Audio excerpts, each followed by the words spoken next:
प्रिय छात्र छात्राओं, सामान्य हिंदी कक्षा 12 में आप लोगों का स्वागत है।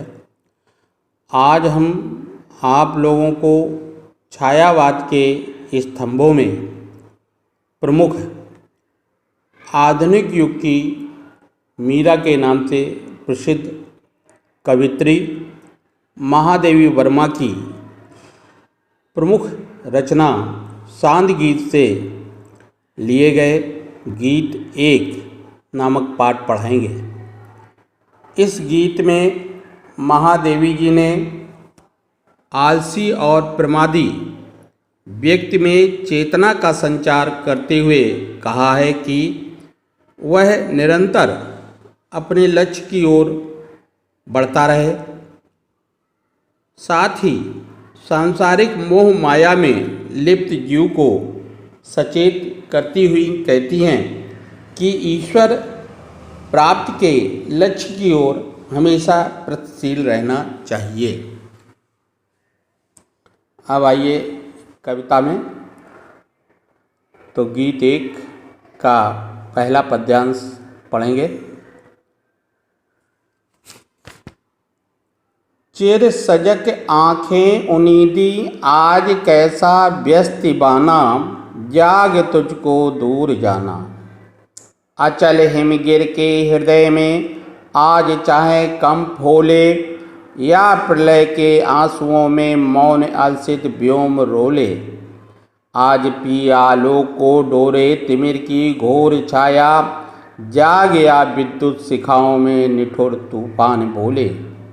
पर तुझे है नाश पथ पर चिन्ह अपने छोड़े आना, जाग तुझको दूर जाना। देखिए, इस पद्यांश में कवियत्री महादेवी वर्मा अपने साधना पथ में तनिक भी आलस नहीं आने देना चाहती हैं तथा साधना पथ पर निरंतर हिम्मत के साथ आगे बढ़ते रहने के लिए अपने प्राणों को संबोधित कर कह रही हैं। चिर सजक आँखें उनीदी आज कैसा व्यस्त बाना। चिर चिर माने होता है हमेशा या निरंतर। सजक सजक माने होता है जागरूक। उनीदी उदीनी माने नींद माने आलसाई हुई। व्यस्त बाना माने अस्त व्यस्त वेशभूषा या स्वरूप। तो इसका अर्थ होगा चिर सजक आँखें उनीदी आज कैसा व्यस्त बाना।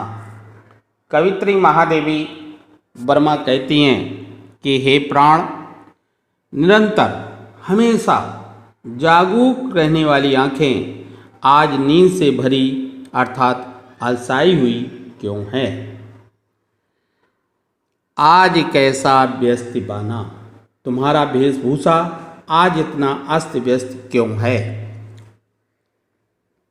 जाग तुझको दूर जाना, आलस को छोड़कर अब तुम जाग जाओ, क्योंकि तुम्हें बहुत दूर जाना है। तुम्हें अभी बहुत बड़ी साधना करनी है, भगवान को प्राप्त करना है, मोक्ष को प्राप्त करना है। तीसरी लाइन देखते हैं। अचल हिमगिर के हृदय में आज चाहे कंप होले, या प्रलय के आंसुओं में मौन अलसित व्योम रोले। अचल माने स्थिर, हिमगिर हिमगिर माने हिमालय पर्वत, और अलसित व्योम माने शून्य आकाश। तो इन लाइनों का अर्थ होगा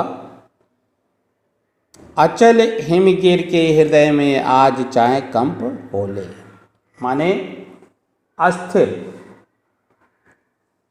चाहे आज स्थिर हिमालय पर्वत का हृदय क्यों न कांपने लगे, या प्रलय के आंसुओं में मौन अलसित व्योम रोले, या फिर शून्य आकाश रो रो करके अपने आंसुओं से प्रलयकाली वर्षा क्यों न कर दे। अगली लाइन, आज पी आलोक को डोरे तिमिर की घोर छाया। आलोक, आलोक माने होता है प्रकाश और तिमिर माने होता है अंधकार। तो इसका अर्थ होगा या फिर घोर अंधकार की छाया प्रकाश को समाप्त कर दे।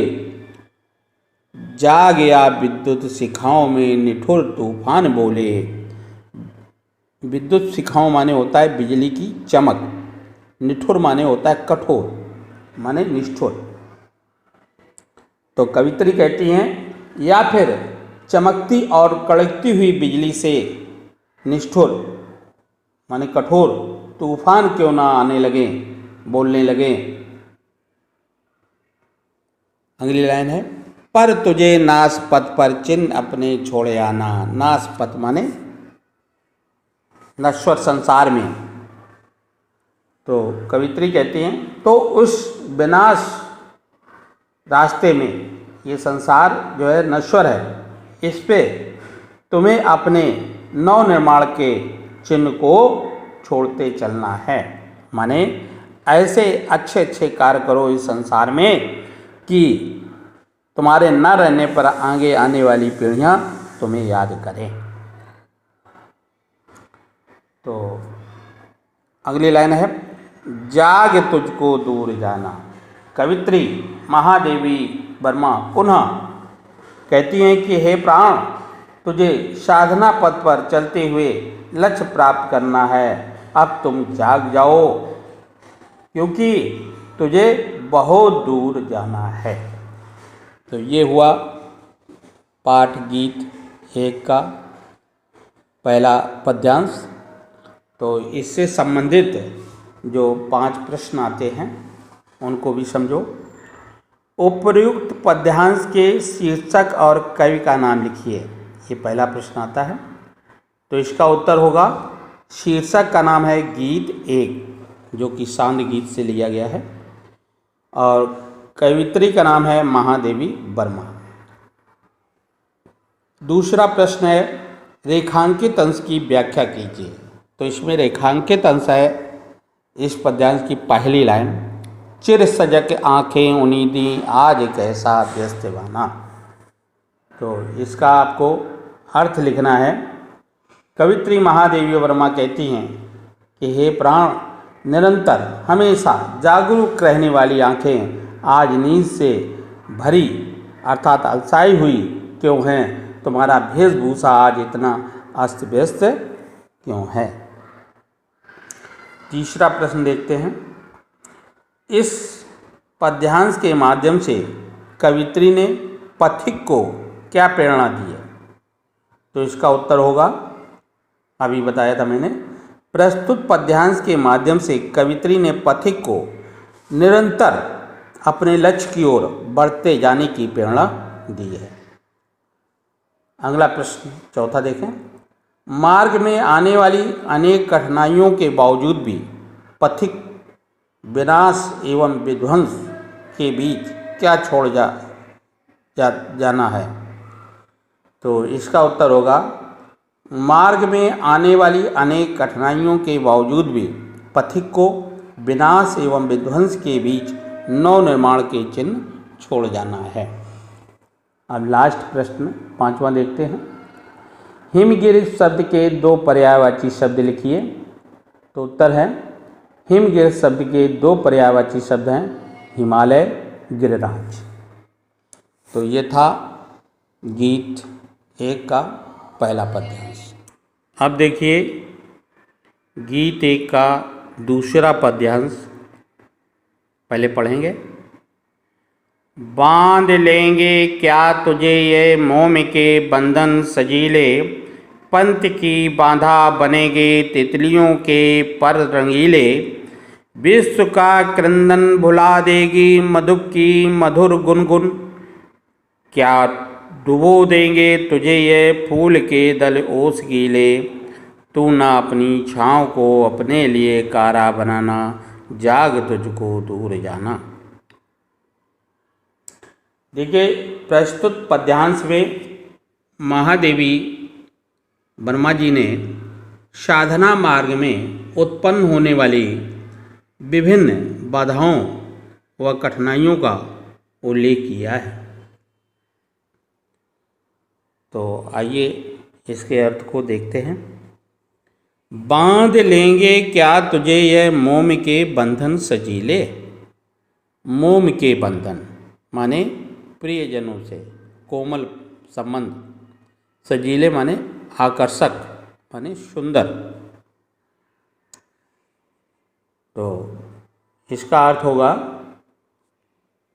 कवित्री कहती हैं कि हे प्राण, क्या मोम के समान शीघ्र पिघलकर समाप्त हो जाने वाले सुंदर संबंध के बंधन तुझे बांधकर साधना मार्ग में बाधा उत्पन्न कर देंगे।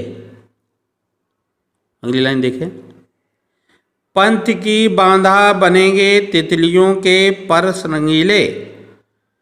पंथ माने रास्ता, बाधा माने रुकावट, पर माने पंख, रंगीले माने रंग बिरंगे। तो इसका अर्थ देखते हैं।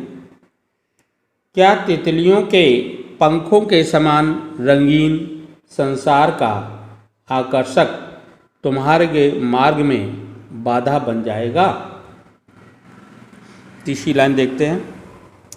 विश्व का क्रंदन भुला देगी मधुप की मधुर गुनगुन। क्या डुबो देंगे तुझे ये फूल दल ओस गीले।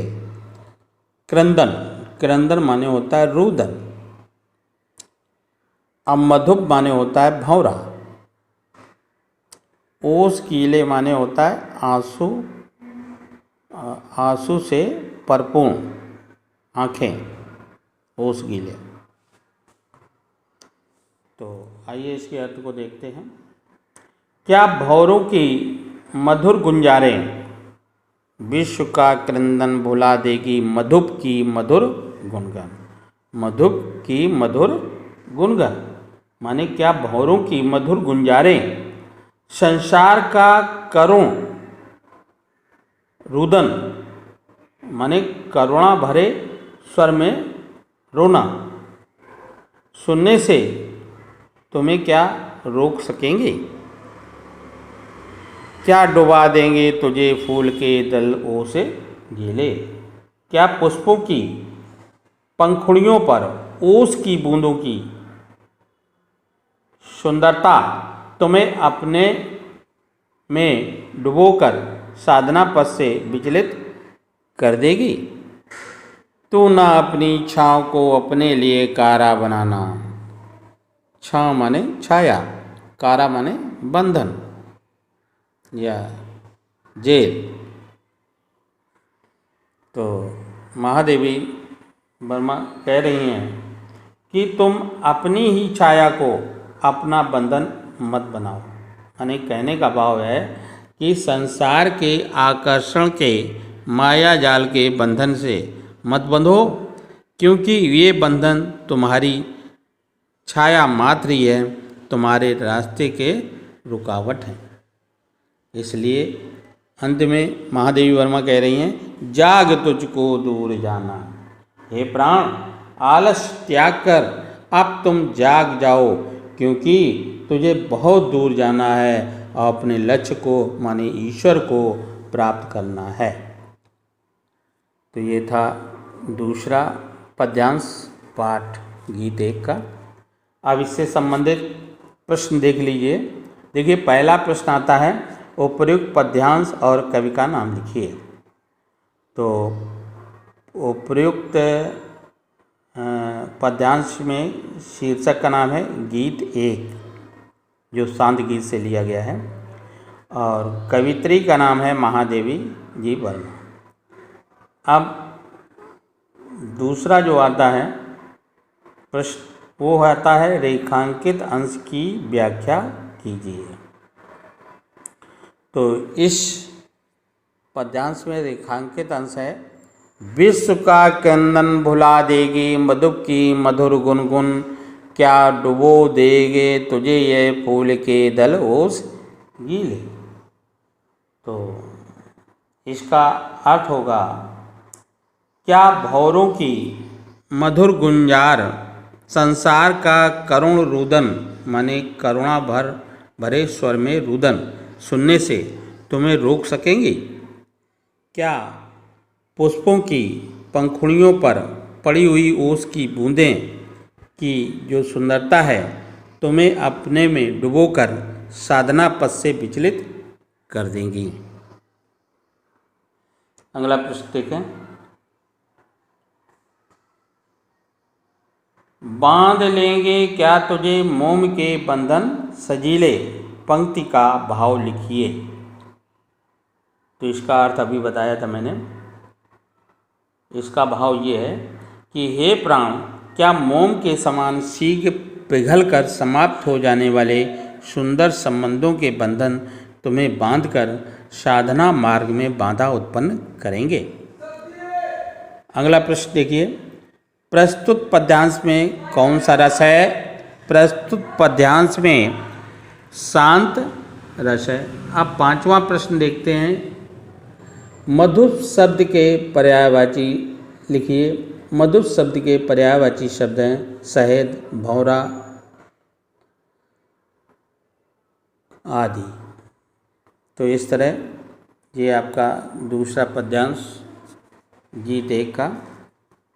अब बात करते हैं तीसरे पद्यांश की। तो तीसरा पद्यांश पहले पढ़ेंगे। बजगा और एक छोटे अंशुकण में धो गलाया, देख से जीवन सुधा 2 घूंट मदरा मांग लाया। सो गई आंधी मलय की बात का उपधान ले क्या, विश्व का अभिशाप क्या चिर नींद बनकर पास आया। अमरता सुत चाहता क्यों मृत्यु को उर में बसाना, जाग तुझको दूर जाना। तो इस पद्यांश में महादेवी जी वर्मा कहती हैं कि हे प्राण, तुम इस संसारिक मोह में पड़ करके अपनी साधना पथ से कभी विचलित मत होना।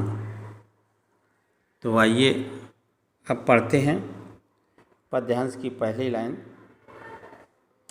और अर्थ को समझते हैं। बज का और एक छोटे अश्व कण में धो गलाया।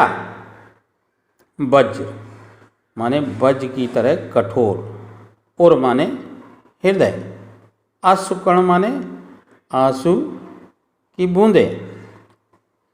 तो इस लाइन का अर्थ होगा कि हे साधक, तुम्हारा हृदय वज्र के समान कठोर अर्थात दृढ़ निश्चय वाला है, क्योंकि व्यक्ति संकल्पों से ही सारी उपलब्धियां प्राप्त करता है। तो संकल्प हृदय से ही लिए जाते हैं। तो इसलिए कवित्री ने यहाँ पर हृदय को वज्र के समान कठोर बताया है। तो महादेवी और वर्मा कह रही हैं कि वज्र का और एक छोटे अश्वकण ने में धो गलाया, माने हे साधक, तुम्हारा हृदय वज्र के समान कठोर अर्थात दृढ़ निश्चय वाला है। वह आज प्रियजनों के रोने से क्या पिघल जाएगा। अगली लाइन देखते हैं। देख से जीवन सुधा 2 घूंट मदरा मांग लाया। तूने अपने जीवन की अमृत रूपी शक्ति को छोड़ करके मदरा पान करने वाले व्यक्ति की तुच्छ और आलस का जीवन जीना कहाँ से सीख लिया। अर्थात कहने का भाव ये है कि तुम अपने जीवन रूपी दृढ़ संकल्प को छोड़ करके ये आलस रूपी मदरा कहाँ से मांग लाए हो। अगली लाइन देखते हैं। सो गई आंधी मलय की बात का उपधान ले क्या। सो गई आंधी मलय की बात माने चंदन, गंध से युक्त हवा। उपदान माने होता है तकिया। तो कवित्री कह रही हैं कि मलय पर्वत से आने वाली सुगंधित हवा का तकिया लगाकर तेरे उत्साह की आंधी क्या विश्राम करने लगी। अगली लाइन, विश्व का अवसाद क्या चिर नींद बनकर पास आया। माने संसार के मानव का आलस्य रूपी शत्रु तुम्हें भी हमेशा की तरह नींद में सुलाने तो नहीं आ गया है। अगली लाइन देखते हैं, अमरता सुत चाहता क्यों मृत्यु को उर में बसाना। अमरता सुत माने अमर पुत्र, माने जीवन का अमृत भी कह सकते हैं। तो महादेवी वर्मा कह रही हैं कि हे साधक, तू अविनाशी है, तुम परम पिता परमात्मा का अंश है। क्योंकि तुलसीदास ने रामचरितमानस में कहा है, ईश्वर अंश जीव अविनाशी। उसी आधार पर महादेवी वर्मा ने यहाँ कहा है कि हे साधक, तू अविनाशी है, परमात्मा का अंश है, तू अमर पुत्र है, फिर भी संसार के जन्म मरण को अपने हृदय में क्यों भरे है। लास्ट लाइन देखते हैं पद्यांश की, जाग तुझको दूर जाना। कवित्री कह रही कि हे साधक, तुम जाग जाओ, क्योंकि तुम्हें बहुत दूर जाना है। तो इस तरह ये पद्यांश का अर्थ। अब देखें प्रश्नोत्तर। उपयुक्त पद्यांश का शीर्षक व कवि का नाम लिखो। तो शीर्षक का नाम है गीत एक, जो सांद गीत से लिया गया है, और कवित्री का नाम है महादेवी जी वर्मा। अब दूसरा प्रश्न है, रेखांकित अंश की व्याख्या कीजिए। तो इसमें रेखांकित अंश है पद्यांश की पहली और दूसरी लाइन। पहली लाइन है पद्यांश की, बज का और एक छोटे अश्वकण में धो गलाया। दूसरी है, दे किसे जीवन सुधा दो घूंट मदरा मांग लाया। तो इसका अर्थ होगा कि हे साधक, तुम्हारा हृदय वज्र के समान कठोर अर्थात दृढ़ निश्चय वाला है। वह आज प्रियजनों के रोने से पिघल जाएगा। तूने अपने जीवन की अमृत रूपी शक्ति को छोड़कर मदिरा पान करने वाले व्यक्ति को तुच्छ और आलस का जीवन जीना कहाँ से सीख लिया है। अब देखते हैं तीसरा प्रश्न। इस पद्यांश का भाव अपने शब्दों में लिखिए। तो इस पद्यांश का भाव है, महादेवी जी वर्मा कहती हैं कि हे प्राण, तुम इस सांसारिक मोह में पड़कर अपनी साधना पद से कभी विचलित मत होना। अगला प्रश्न है, इस पद्यांश में कौन सा रस है। तो इस पद्यांश में वीर रस है। पांचवा प्रश्न देखते हैं, अमरता सुत का आशय लिखो। तो अभी मैंने मीनिंग बताई थी। उत्तर में लिखेंगे, अमर पुत्र, अविनाशी, जीवन का अमृत आदि जो है अमरता सुत का आशय है।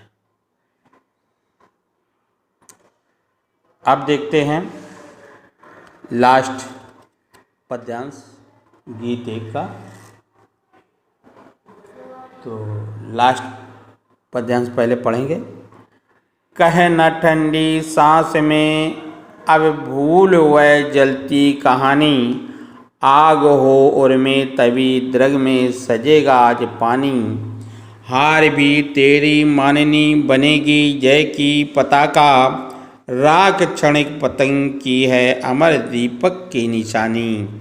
है तुझे अंगार सैया पर मृदुल कलियां बिछाना, जाग तुझको दूर जाना। प्रस्तुत पद्यांश में कवित्री ने मनुष्य की आत्मा को साधना पथ पर बढ़ते रहने की प्रेरणा देते हुए आत्मबल को जगाने का प्रयास किया है। तो अब इसके अर्थ को पहले समझें। कह न ठंडी सांस में अब भूल वह जलती कहानी। ठंडी सांस माने दुख की सांसें, ठंडी सांसें माने दुख की सांसें। जलती कहानी माने कष्टों और दुख की कहानी। तो इस पहली लाइन का अर्थ होगा, कह न ठंडी सांस में अब भूल वह जलती कहानी। महादेवी जी वर्मा कहती हैं कि हे साधक, तुम अपने कष्टों की कहानी को ठंडी सांस लेकर के न कहो, उन दुखों को भूलकर आगे बढ़ो। दूसरी लाइन देखें, आग हो उर्मे तभी द्रग में सजेगा पानी। माने जब तक हृदय में आग ना हो तब तक मनुष्य के आंखों से टपकते हुए आंसू का कोई मूल्य नहीं होता है। अगला देखिए, हार भी तेरी बनेगी माननी जय की पताका।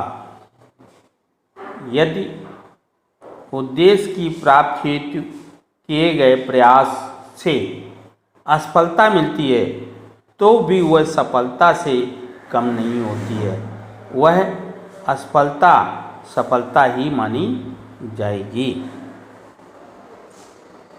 राख क्षणिक पतंग की अमर दीपक की निशानी। पतंगा अपने उद्देश्य के लिए, पतंगा अपने उद्देश्य के लिए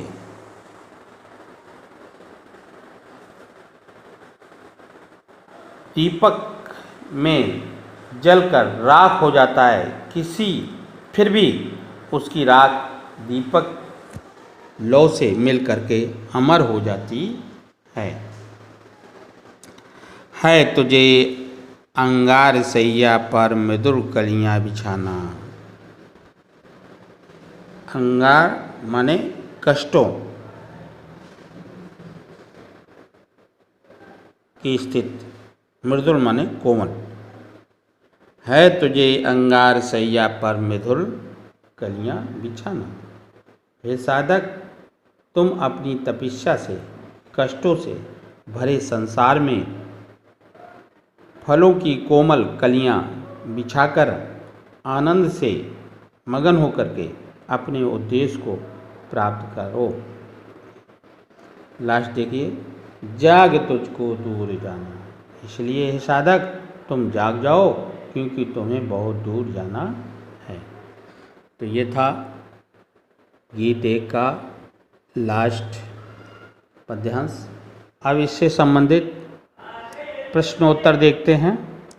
तो पहला प्रश्न, उपर्युक्त पद्यांश के शीर्षक और कवि का नाम लिखिए। तो उपर्युक्त शीर्षक है गीत 1 शांत गीत से लिया गया है और कवित्री का नाम है महादेवी जी वर्मा। रेखांकित अंश की व्याख्या कीजिए।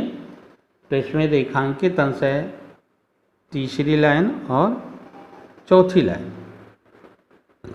हार भी तेरी बनेगी माननी जय की पताका, राख क्षणिक पतंग की है अमर दीपक की निशानी। तो इसके अर्थ को समझें। कवित्री महादेवी वर्मा कहती हैं, यदि उद्देश्य की प्राप्ति हेतु किए गए प्रयास से असफलता मिलती है तो वह सफलता से कम नहीं होती, वह असफलता सफलता मानी जाएगी। पतंगा अपने उद्देश्य के लिए दीपक में जलकर राख हो जाता है, फिर भी उसकी राख दीपक की लौ से मिल करके अमर हो जाती है। अगला प्रश्न तीसरा देखते हैं। इस पद्यांश में कवित्री का आशय स्पष्ट कीजिए। तो इस पद्यांश में कवित्री ने मनुष्य की आत्मा को साधना पथ पर बढ़ते रहने के लिए प्रेरणा देते हुए आत्मबल को जगाया है। चौथा प्रश्न देखते हैं। किसकी राख अमर दीपक निशानी बनकर अमर हो जाती है? तो पतंगा अपने उद्देश्य के लिए दीपक में जल कर राख हो जाता है, फिर भी उसकी राख दीपक की लौ से मिलकर अमर हो जाती है। अगला प्रश्न देखते हैं। क्षणिक शब्द से मूल शब्द और प्रत्यय अलग अलग करके लिखिए। देखिए, क्षणिक शब्द माने क्षण धन इक, क्षण धन इक। तो ये था महादेवी वर्मा द्वारा रचित गीत एक। धन्यवाद।